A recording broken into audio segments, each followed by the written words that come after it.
More reassurance that the Democrat isn't going to go along with every aggressively anti-common sense idea that comes out of the woke mind virus, which, yes, is a thing. And if she loses, that will be mainly why. And part of that mind virus is progressivephobia, Steven Pinker's term for the liberal fear of ever admitting when things are actually good. But undecideds don't get that message because Democrats can't make the words "things aren't so bad" ever come out of their mouths, lest someone somewhere accuse them of not caring enough about people who are struggling. But even in a good economy, some segment of society will always struggle with money, mostly liberal arts majors. During a heated moment on live TV, Maher takes aim at the Democrats, calling out what he sees as an over-the-top political mission. He says he's setting the facts straight and argues that the left has the wrong read on what's happening in the world today. With sharp humor and bold claims, he insists the current narrative doesn't match reality. If you want more high-energy clips like this, hit like and subscribe. This one is about to blow up. Is in the hands of a small cohort of undecided voters, those curious few bisexuals of the political world.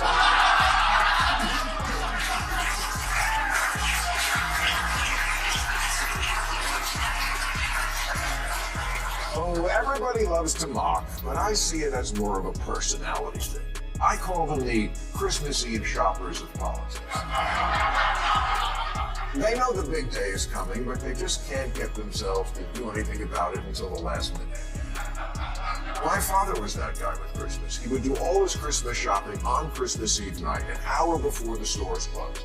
He would go to a single department store with no idea what he was going to get. But that's why a department store is great.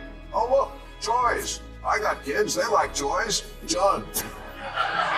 Bill Maher opens the conversation by drawing attention to a group often overlooked in today's political scene: voters who haven't firmly chosen a side and don't fully align with either Republicans or Democrats. He compares them to last-minute holiday shoppers, people who may seem detached or unpredictable, but always end up making a decision about what to buy. Maher explains that these voters aren't driven by online outrage, party loyalty, or abstract ideas. Instead, they tend to be practical, tired of political theatrics, and quickly frustrated by extreme positions. He argues that Democrats make a serious misstep when they mistake loud reactions for real support and focus too much on satisfying a noisy but limited group. In his view, the smarter move is to shift attention back to these undecided voters because they are the ones who usually decide elections. Chasing approval from activists who have already made up their minds won't change the outcome.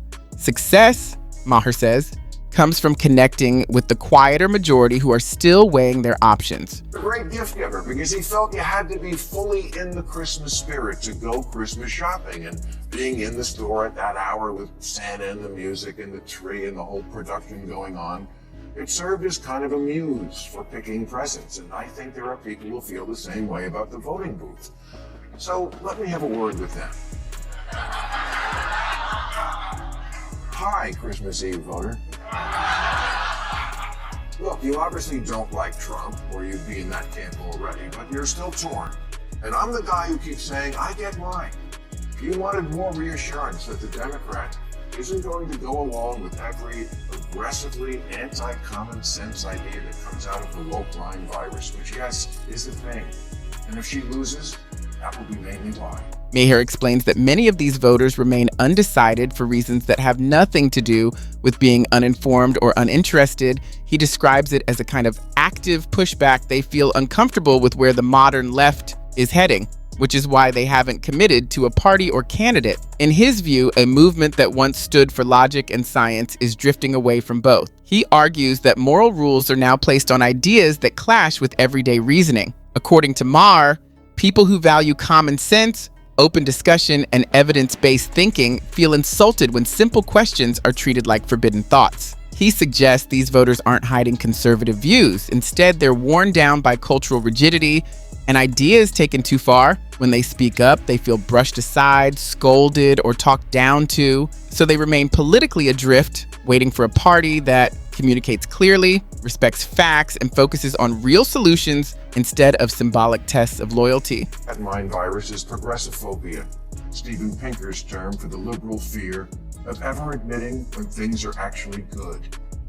As The Economist puts it about America today, an economy with an unemployment rate of 4% and a per-person GDP of $85,000 does not have to be made great again. It is great. Maher's frustration shows most clearly in what he sees happening inside the Democratic movement, which often seems dissatisfied even after major wins. Achievements are rarely treated as milestones to celebrate. Instead, they're quickly framed as unfinished business that must be pushed further.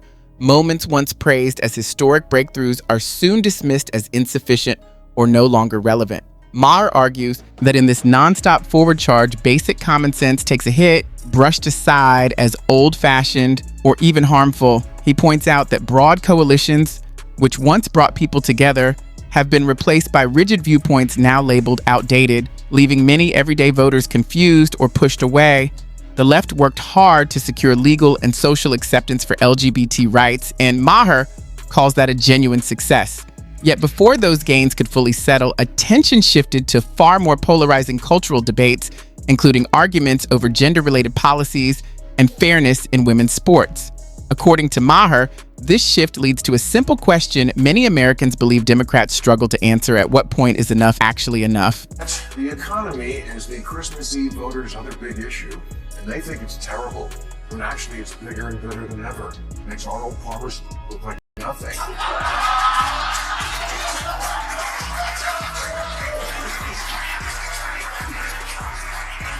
When we were coming out of the pandemic, every economist predicted we were headed for a recession and all the horrible things that come with it. Maher argues that this criticism holds weight because today's left often relies on language that sounds urgent or even alarming when talking about many issues. Ordinary disagreements are framed as emergencies that demand immediate action, while smaller concerns are stretched into world-ending threats. Simple debates are turned into serious moral showdowns, where even minor differences are treated as matters of survival. He points to conversations about climate change as an example. Maher believes activists increasingly use end-of-the-world language to describe possible future dangers. While he acknowledges that environmental problems are real, he says the constant focus on disaster twists the facts and makes calm, thoughtful discussion harder. The same pattern shows up in social debates as well. Progress and positive changes are often ignored so the story can remain that society is somehow worse off than before. Maher counters that many measures suggest the opposite: we're safer, wealthier, and more open-minded than in earlier times. Still, he says parts of the modern left lean more on dramatic messaging than on balanced, level-headed thinking. The truth about America today, what Democrats should have been selling is everything that should be low and down is. Unemployment, low. Black unemployment, low. Poverty rate, low. Gas prices, down. And everything that should be up and high is. Manufacturing, real wages, the stock market, personal spending, personal savings, oil production. The U.S. now produces more energy than it uses, which is saying something since we have Las Vegas. What are we today? Maher argues that the available data paints a far brighter picture of America than many left-leaning claims suggest. He points to the figures he referenced on his show, numbers that push back against the constant message of decline and despair. If those statistics truly reflect what's happening nationwide, he says there's little reason to dismiss them. Poverty has gone down, unemployment remains low, and gas prices have settled at levels most households can manage. Even with global uncertainty, the broader economy shows strength through steady growth and solid consumer confidence. Yet Maher notes that much of the left's messaging overlooks these facts, choosing crisis-driven storytelling over proper perspective. He puts it plainly: acting as if everything is falling apart only hurts credibility when measurable signs show progress. In his view, it's possible and necessary to acknowledge real challenges without ignoring real gains. The numbers, he insists, tell a clear story. America isn't falling apart. It's functioning, improving, and moving forward, even if that reality makes some people uncomfortable. Earth One. It's not actually like that. The vast majority of Americans make it to the Piggly Wiggly and back alive. Yes, everything at the dollar store costs $1.50 now, but Biden didn't invent food costs money. And what caused the inflation was shutting the entire country down and paying everyone $6 trillion to stay home because a bad flu was going around. And Trump and Biden both did that. Everybody took the money, and I don't see anyone in this crowd handing back the checks. But who brought inflation down further and faster than any other country? The United States. It was clearly one of the toughest periods in recent years, turning everyday life upside down and shaking the economy in ways most people had never experienced. Uncertainty ruled the day, shops shut their doors, and jobs vanished almost overnight. Yet, despite how serious it all was, the country managed to adapt and bounce back. Today, supply chains are stable again. Entire industries reshaped how they operate, and job numbers climbed. Maher says this comeback matters because it shows strength, not weakness. When tested, America didn't fall apart. It adjusted, picked up lessons, and moved ahead. Because of that, he argues the left shouldn't treat progress with suspicion or hesitation. Improvement doesn't require an apology.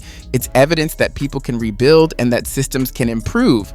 Maher urges celebrating forward movement and acknowledging success when it happens, instead of staying stuck in a constant crisis mindset. While recovery doesn't erase past hardships, it proves that hope isn't foolish and that progress is something to welcome, not push away. As I hear so much that makes me just want to unalive myself, is how's she going to help me? Like the president is your personal genie. It's Kamala, not Kazam.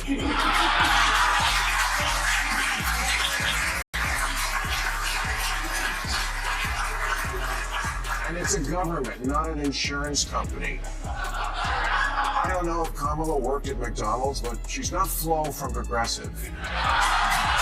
If this was meant to be Maher's defense of Kamala, it comes across as weak and off target. In trying to make his case, he suddenly shifts tactics, focusing instead on how Biden's policies have benefited everyday people and strengthened the country. He points to steady leadership, new jobs, and an improving economy as clear outcomes of the current administration's approach. But in doing so, he blurs his own message. If his position is that Kamala Harris shouldn't act as a safety net for those who are struggling, then what's the real argument? The examples he offers, showing how government action has helped people get through hard times, seem to undercut that claim. Rather than clarifying Kamala's stance or reinforcing her argument, Maher creates confusion. What audiences hear sounds less like a strong rebuttal and more like an accidental thumbs up for Biden's record, leaving listeners unsure of the point they were supposed to walk away with. Living in the second Great Depression because you can't buy a full foot of sandwich for $5?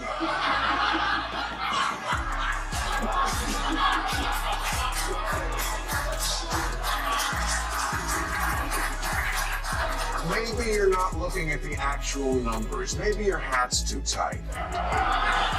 And undecideds, you should be voting Harris because of the economy. But undecideds don't get that message because Democrats can't make the words "things aren't so bad" ever come out of their mouths. Maher argues that the Democratic Party's habit of framing everything as a crisis is beginning to work against them and weaken their ability to connect with voters. When the message constantly suggests the country is on the edge of disaster, it becomes hard to present a believable sense of hope. That steady drumbeat of fear can also drown out real achievements or thoughtful policy ideas, especially for undecided voters who are cautious about exaggerated claims. While this approach may energize a loud and loyal base, Maher says it does little for people in the middle who care more about practical solutions than political sparring. In fact, it risks pushing away many who once felt aligned with the party. To regain support from the center, he believes Democrats must stop scolding people for past choices and instead offer a clear, optimistic, and grounded vision of what lies ahead. The economy. Some segment of society will always struggle with money, mostly liberal arts majors.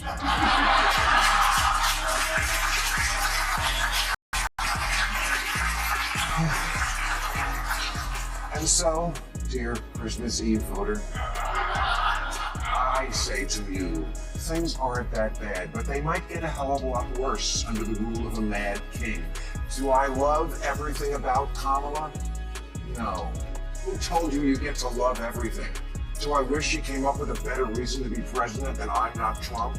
Yeah, it would have been very helpful. But let's not forget, I'm not Trump is still a really great reason. Bill Maher paints a straightforward picture. While the left often portrays America as being in crisis, the reality is far from catastrophic. He argues that many undecided voters are turned off by the constant focus on emergencies, confrontational rhetoric, and extreme ideological positions. Importantly, he notes that these individuals aren't inherently conservative, they're simply seeking balance and reason. These voters value common sense, measurable progress, and reasoned responses.